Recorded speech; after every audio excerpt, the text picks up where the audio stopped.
तर 2025 मध्ये आलेली घटस्थापना ही कोणवारी आलेली आहे, किती तारखेला आहे आणि स्थापना करण्याचा मुहूर्त कधी आहे, नवरात्रीमध्ये 9 रंग कोणकोणते आहेत, 9 नैवेद्य कोणते आहेत आणि नवरात्रीच्या 9 माळी कोणकोणत्या आहेत आणि उपवास कसा करायचा आहे, काय खायचंय, काय नाही खायचं आणि याची कथा देखील सांगणार आहे नवरात्रीची मी. तर संपूर्ण व्हिडिओ तुम्हाला पाहायचा आहे, कुठेही न जाता. तर नमस्कार मंडळी, मी आहे पूजा आणि स्वागत आहे तुमचे पुन्हा एका नवीन व्हिडिओमध्ये. तर वेळ वाया न घालवता व्हिडिओला सुरुवात करूया. सगळीकडे वेगवेगळ्या पद्धतीने घटस्थापना करतात. कोणाकडे मातीचा घट बसवतात, तर कोणाकडे तांब्याचा देखील घट बसवतात. कोणी घटावर नारळ ठेवतात, तर कोणी घटावर नारळ ठेवत नाही. जशी ज्यांची परंपरा आलेली आहे तसा घट बसवण्याची प्रथा आहे. नवरात्रीचे 9 दिवस हे आई भगवतीची सेवा करण्याचे दिवस आहेत. दरवर्षी आपली जगदंबा माता ही धर्तीवर येत असते आणि येताना वेगवेगळ्या वाहनांवरती बसून येत असते. तर यावर्षी हत्तीवर बसून आई जगदंबा माता ही पृथ्वी तलावर येणार आहे. हत्ती शुभ वाहन असल्याने आपले 2025 हे खूप छान जाणार आहे. नवरात्रीमध्ये आपल्या कुलदेवीची पूजा करायची असते, तिला प्रसन्न करायचं. पहिला दिवस 22 सप्टेंबर वार सोमवार. प्रथम रूप आहे देवीचं शैलपुत्री. रंग असणार आहे पांढरा आणि नैवेद्य असणार आहे गाईचे तूप किंवा त्यापासून बनवलेले पदार्थ.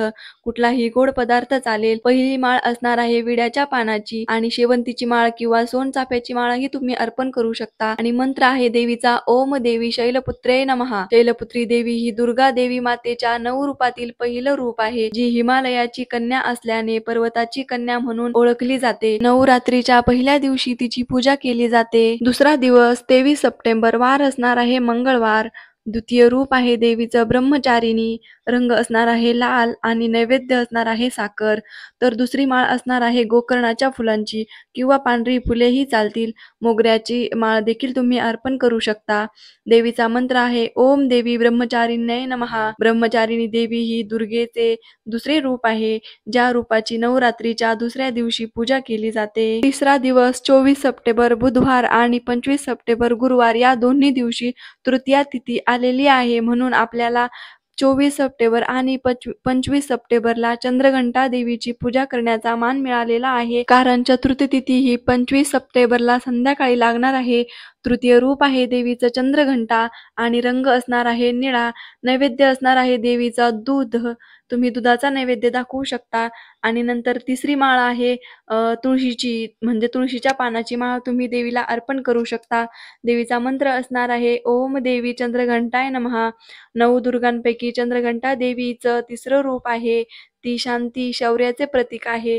नवरात्रीच्या तिसऱ्या दिवशी या देवीची पूजा केली जाते, कारण तिने महिषासूर नावाच्या राक्षसाचा वध केला होता आणि धर्माचे रक्षण केले होते, म्हणून त्या देवीची तिसऱ्या दिवशी पूजा केली जाते चंद्रघंटा मातेची. चौथी माळ 26 सप्टेंबर वार असणार आहे शुक्रवार. चतुर्थ तिथी ही सकाळी 9:31 पर्यंत आहे आणि आपल्या हिंदू धर्मामध्ये उदय तिथी धरली जाते, म्हणून 26 सप्टेंबरला आपल्याला चौथी माळ साजरी करायची आहे. देवीचं रूप असणार आहे कुष्मांडा. रंग असणार आहे पिवळा आणि नैवेद्य असणार आहे मालपुआ किंवा गोड भजी आणि देवीला माळ अर्पण करायची आहे. तुम्हाला केशरी रंगाची फुले आहे किंवा भगव्या रंगाची जी फुले असतात त्याची माळ तुम्हाला देवीला अर्पण करायची आहे. देवीचा मंत्र आहे ओम देवी कुष्मांडाय नमः. नवदुर्गेचे चौथे रूप म्हणजे कुष्मांडा देवीचे आहे. नवरात्रीच्या चौथ्या दिवशी या देवीची पूजा केली जाते. पाचवा दिवस 27 सप्टेंबर वार असणार आहे शनिवार, पण 26 सप्टेंबर 9:31 नंतर पंचमी तिथी लागणार आहे, त्यामुळे काही सेवा आहेत ना त्या आपल्याला 26 सप्टेंबरलाच करायच्या आहेत. पंचमी तिथीच्या. तर देवीचं रूप असणार आहे स्कंदमाता. रंग आहे हिरवा आणि नैवेद्य असणार आहे केळी. तर त्या दिवशी तुम्हाला 11 बेलाच्या पानाची म्हणजे बेलाचे जे पानं असतात त्याची माळ घटाला अर्पण करायची आहे. तर देवीचा मंत्र आहे ओम देवी स्कंदमाताय नमः.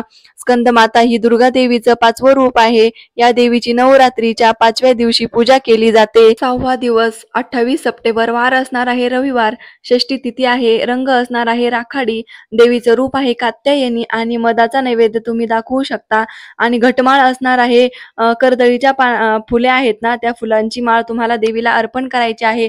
नवदुर्गेचे कात्यायनी हे 6वे रूप आहे. नवरात्रीच्या 6व्या दिवशी देवीची पूजा केली जाते. मंत्र आहे देवीचा ओम देवी कात्यायने नमः. 7वा दिवस 29 सप्टेंबर वार असणार आहे सोमवार. सप्तमी स्थिती आहे. देवीचे रूप आहे कालरात्री आणि रंग असणार आहे केशरी आणि नैवेद्य असणार आहे कडकनी. कडकनी म्हणजे त्याला आमच्याकडे फुलवारा देखील म्हणतात. तुमच्याकडे काय म्हणतात नक्कीच मला कमेंट्समध्ये सांगा. तर रव्यापासून या कडकण्या बनवल्या जातात आणि देवीला ह्या अत्यंत प्रिय आहेत. तर या 7व्या माळीला बनवल्या जातात. देवीला झेंडूच्या फुलांची माळ तुम्ही अर्पण करावी त्या दिवशी. देवीचा मंत्र असणार आहे ओम देवी कालरात्रे नमः. दुर्गा देवीचे कालरात्री हे 7वे रूप आहे. नवरात्रीच्या 7व्या दिवशी या देवीची पूजा केली जाते. 8वा दिवस 30 सप्टेंबर वार असणार आहे मंगळवार. हा दिवस खूप महत्वाचा आहे. या दिवशी महाअष्टमी तिथी आहे. देवीचं रूप आहे महागौरी. रंग असणार आहे मोरपंखी आणि शेवंती किंवा आघाड्याची माळ तुम्ही देवीला अर्पण करू शकता. नैवेद्य खीर पुरीचा नैवेद्य तुम्हाला देवीला अर्पण करायचा आहे. देवीचा मंत्र आहे ओम देवी महागौरे नमः. हे देवीचे 8वे रूप आहे. नवरात्रीच्या 8व्या दिवशी या देवीची पूजा केली जाते. 9वा दिवस 1 ऑक्टोबर वार आहे बुधवार. या दिवशी महानवमी तिथी आहे. देवीचे रूप आहे सिद्धिदात्री. रंग असणार आहे गुलाबी. नैवेद्यामध्ये पांढरे तीळ तुम्हाला देवीला अर्पण करायचे आहेत आणि या दिवशी घटाला तुम्हाला लिंबाची माळ घालायची आहे. देवीचा मंत्र आहे ओम देवी सिद्धिदात्रे नमः. दुर्गा देवीचे 9वे रूप आहे. नवरात्रीच्या 9व्या दिवशी या देवीची पूजा केली जाते. तर या प्रकारे तुम्हाला 9 दिवस आई भगवतीची सेवा करायची आहे. तर आता तुम्हाला मी कथा सांगते देवीची. महिषासूर नावाचा एक राक्षस होता. तो फार उद्दम झाला होता. त्रिभुवनातील प्रत्येक गोष्ट आपल्याच मालकीची असावी, त्यावर आपले नियंत्रण असावे म्हणून त्याने इंद्राला हटवले होते आणि त्यांचा राज्यकारभार आपल्या हाती घेतला. त्यामुळे सगळीकडे अनर्थ झाला होता. एवढे मोठे पराक्रमी देव पण तेही भयभीत झाले. काय करावे त्यांना सुचत नव्हते. अखेर सर्व देव एकत्र आले आणि ब्रह्मा विष्णू महेश यांना ते शरण गेले. महिषासुराच्या अन्यायाच्या अत्याचाराच्या गोष्टी त्यांनी सांगितल्या. त्या त्रासांपासून आम्हाला सोडावे अशी विनंती त्यांनी केली. ते सारे ऐकून ब्रह्मा विष्णू महेश संतापले आणि तिघांनी आपल्या शक्तीच्या अंशापासून एक देवी निर्माण केली. तिला वेगवेगळ्या शस्त्रांनी सन्मानित करून महिषासुराचा नाश करण्यासाठी पाठवले. देवी आणि राक्षसांचे घनघोर युद्ध झाले. अश्विन शुद्ध प्रतिपदेपासून पुढे 9 दिवस हे युद्ध चालत होते. अखेर देवी शक्तीने त्या राक्षसांचा वध केला व सर्व देवांना आणि सृष्टीला त्यांच्या त्रासांपासून मुक्त केले. त्यामुळे देवी शक्ती महिषासूर मर्दिनी असे म्हणतात व आश्विन नवरात्रात तिचा उत्सव मोठ्या थाटाने उत्साहाने साजरा करतात. महिषासुराचा वध करण्यासाठी परमेश्वराच्या शक्ती रूपाने स्त्रीचा अवतार धारण केला होता. या अवताराचे वेगवेगळ्या रूपात पूजन केले जाते. ब्रह्मा देवापासून सरस्वती, विष्णूपासून महालक्ष्मी व शंकरापासून महाकाली या देवी निर्माण झाल्या असे मानले जाते. माता शक्तीची मुख्य रूपे प्रसिद्ध आहेत. त्यातील काही सौम्य आहेत. चैत्रातील देवी अन्नपूर्णा, भाद्रपदातील हरतालिका, श्रावणातील मंगळागौर, अश्विनातील ललिता गौरी ही सौम्य रूपे आहेत.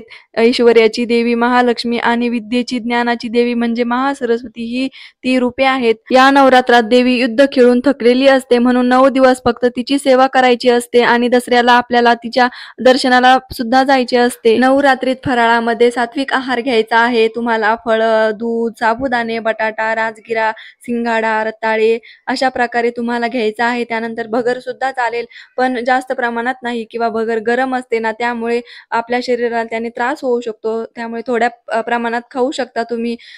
वेगवेगळ्या ठिकाणी वेगवेगळं म्हणजे खातात पदार्थ तसं तुम्ही हे करू शकता. जर तुम्हाला माझा व्हिडिओ आवडला असेल तर माझ्या चॅनेलला नक्की सबस्क्राईब करा आणि नवरात्रीमध्ये आई भगवतीची सेवा तुम्ही पण नक्कीच करा. जर तुम्ही गट बसवत नसाल तर तुम्ही तुमच्या घरामध्ये देवीचा फोटो असेल तुमच्या कुलदेवीचा तर तिची सेवा तुम्ही करू शकता. रोज नैवेद्य सुद्धा अर्पण करू शकता. देवीला तुम्ही मनोभावे माळ देखील अर्पण करू शकता. तर भेटू एका नवीन व्हिडिओमध्ये. तोपर्यंत सगळ्यांना श्री स्वामी समर्थ.